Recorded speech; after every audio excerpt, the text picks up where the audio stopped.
এক পা দিয়ে সাইকেল চালানোর প্রথম অনেক টাফ ছিল, কিছুতে হার মানার মতো আমার মন মানসিকতা ছিল না। আমি সবসময় যে কোনো কাজ একটা ভালো মানুষ করলে আমি তার সাথে চ্যালেঞ্জ দিয়ে আমি ওই কাজটা করার সবসময় চেষ্টা করছি। আমার কোনো আক্ষেপ নেই, আল্লাহ যা করে বান্দার ভালোর জন্য করে। আমি হচ্ছে সাধারণ একটা রাইডার, যেমন আমি ওরকম। আমি কখনো কোনো এক্সকিউজ দেই না।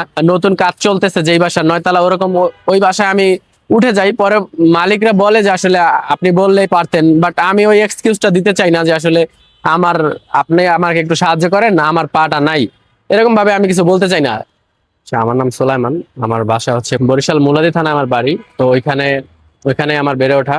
তো ওইখানে না, মূলত বিভিন্ন জায়গায় বেড়ে ওঠা, কারণ আম্মু মারা যাওয়ার পরে আমার বিভিন্ন জায়গায় আমার বড় ভাই যেখানে ছিল পাশাপাশি রাখার চেষ্টা করছে। আমার খালার বাড়ি, তারপর হচ্ছে আমার নিজের বাড়ি, আমার ঢাকাতে বিভিন্ন জায়গায় আর কি আমার পড়াশোনার পারপাসে যাওয়া হয়েছে, এবং ওইখানে আর কি আমার বেড়ে ওঠা। হচ্ছে 2008 সালে একটা দুর্ঘটনায় আর কি পা ইনফেকশন করে। মানে একটা গাছ থেকে পড়ে গেছিলাম, তারপর আর কি পা, যে ডাক্তার কাছে গেছে ওই ডাক্তারকে ট্রিটমেন্ট ভুল করে, ভুল করার কারণে আর কি পা নষ্ট হয়ে যায়। আর নষ্ট হয়ে যাওয়ার কারণে পা আর রাখতে পারে না, মানে পা পছন্দ হয়ে যায়, পরে কাটা লাগছে। ব্যয়বহুল চিকিৎসা লাগতো, কিন্তু ওই সময় আমাদের ওরকম সামর্থ্য ছিল না, যার কারণে আর পা রাখতে পারে না। থেমে থাকা বলতে কি, আমার বড় ভাই আমাকে কখনো ওইভাবে রাখে নাই। আমার বড় ভাই আমাকে সবসময় বিশ্বাস যোগাইছে, এবং আমিও সবসময় কোনো কিছুতে হার মানার মতো আমার মন মানসিকতা ছিল না। আমি সবসময় যে কোনো কাজ একটা ভালো মানুষ করলে আমি তার সাথে চ্যালেঞ্জ দিয়ে আমি ওই কাজটা করার সবসময় চেষ্টা করছি। আর এখানে আমার থেমে থাকা বলতে ওরকম ভাবে কখনো ভাবি নাই যে আসলে আমি নার্ভাস ফিল করি নাই কখনো, যে কোনো কাজ আমি ভালো মতো করতে পারছি।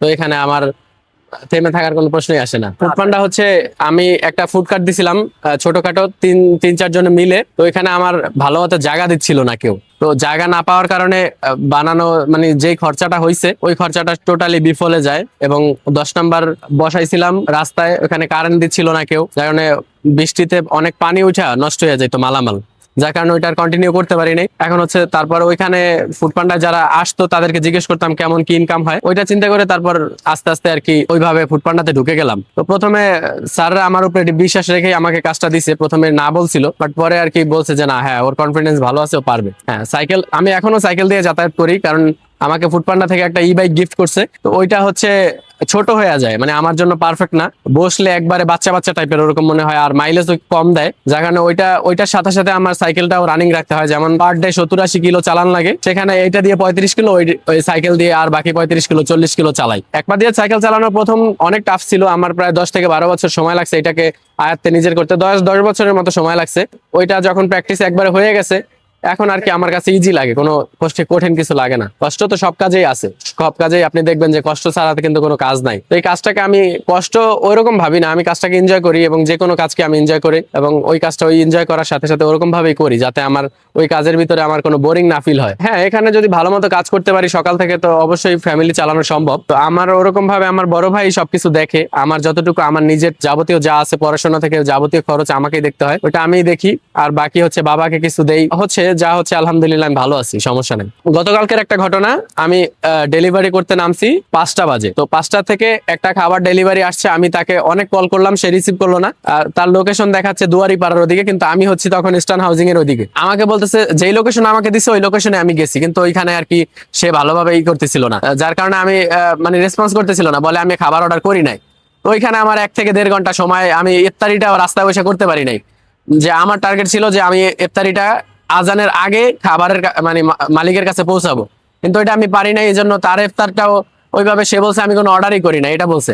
তো এরকম কিছু কিছু হয়রানি আছে যেগুলো আর কি একটু প্যারা দেয়। যেমন রোজার মাসে এখন রোজা রাইখা কাস্টমারের কাছে যায়, যদি বলে কাস্টমার যে আমি খাবার অর্ডার করি নাই বা আপনি ক্যান্সেল করে দেন, তখন একটু খারাপ লাগে আর কি। আমি হচ্ছে সাধারণ একটা রাইডার, যেমন আমি ওরকম। আমি কখনো কোনো এক্সকিউজ দেই না যে ওইখানে আমি পারবো না, এটা আমি করতে পারবো না। ধরেন মাটিকাটা মানিকদির ওদিকে যেই বাসায় লিফট থাকে না, 9 তলা 8 তলা 9 তলা, নতুন কাজ চলতেছে যেই বাসার 9 তলা, ওরকম ওই বাসায় আমি উঠে যাই। পরে মালিকরা বলে যে আসলে আপনি বললেই পারতেন, বাট আমি ওই এক্সকিউজটা দিতে চাই না যে আসলে আমার আপনি আমাকে একটু সাহায্য করেন না, আমার পাটা নাই, এরকম ভাবে আমি কিছু বলতে চাই না। কারণ আমার এই কাজটা আমি 100% ফুলফিল করতে পারি, আমার কোনো সমস্যাই হয় না। তো আমি মালিককে কেন বলবো? আমি সিম্পেথি নিতে চাচ্ছি না, মোট কথা হচ্ছে এটা।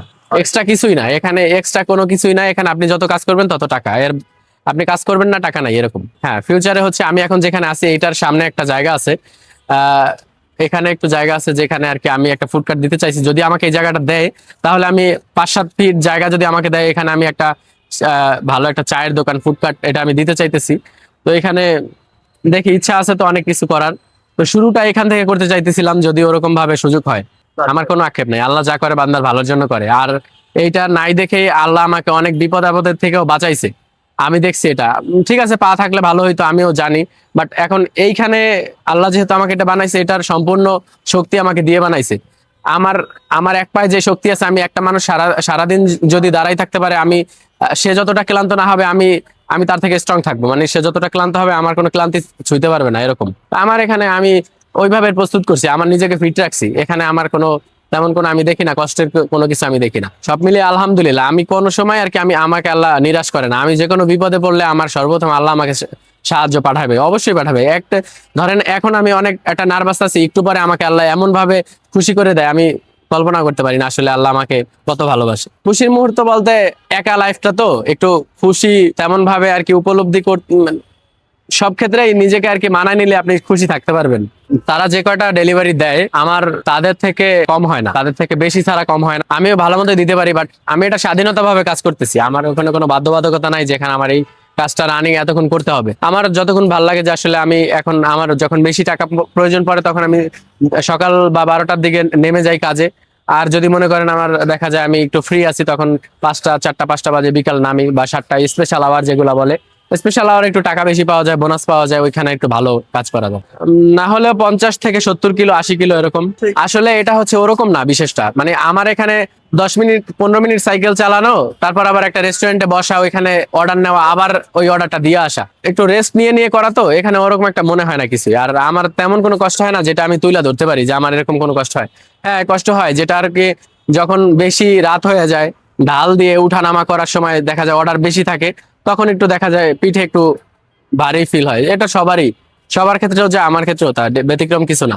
আসলে অনেকেই বেনিফিট করতে চাচ্ছে, বাট হচ্ছে কিছু মানুষের বেনিফিট নেওয়া লাগে, যারা আর কি একেবারে আর কি নিজের ভাইয়ের মতো করে দেয়।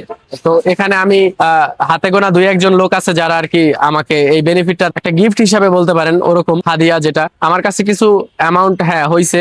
জায়গাটা হচ্ছে এখানের মালিকরা নাকি এটা পার্সোনালি ইউজ করে জায়গাটা, ওরকম ভাবে কার সাথে কথা বলবো বুঝতে পারতেছি না, যার কারণে আমি কারোর সাথে ওরকম যদি সঠিক মালিক না হয়, তো তার কারো কথা বললেও লাভ নাই। তো যদি জায়গাটা হয়, এই জায়গাটা আমার পছন্দ হয়েছে, মোট কথা হচ্ছে এটা, এই জায়গাটা হচ্ছে যদি দেওয়া যায়, তাহলে আমি এখানে অনেক পরিষ্কার ভাবে হাইজেনিক ভাবে খাবার সার্ভ করতে পারতাম। অনেক আইটেমের চা থাকবে, বার্গার থাকবে, স্যুপ থাকবে, তারপর দেখা যায় গুড়ের জিলেপি থাকবে। আরো বড় পরিসরে শুরুটা এভাবে করতে চাচ্ছি, নর্মাল ভাবেই, পরে বড় বড় পরিসরে কিছু করার ইচ্ছা আছে।